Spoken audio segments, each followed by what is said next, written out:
So that is our question, which we are going to solve. Jackson moves east at 25 kilometers per hour for 20 minutes. Then he heads south for 45 kilometers per hour for 20 minutes. Okay.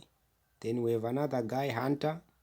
He heads south for 45 kilometers per hour for 10 minutes.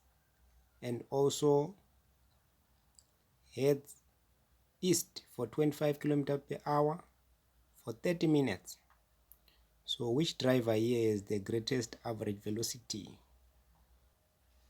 So the average velocity is equals to final displacement over the initial over final time minus initial time.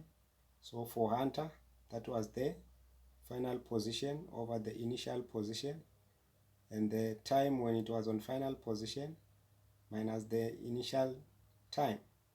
So dividing the two, it will give us 4,16 meters per second due east. That was for Jackson. For Hunter, that is the speed due east, and for Jackson, the average velocity we calculated before, it was 5,56 due south. So Jackson has the greatest average velocity.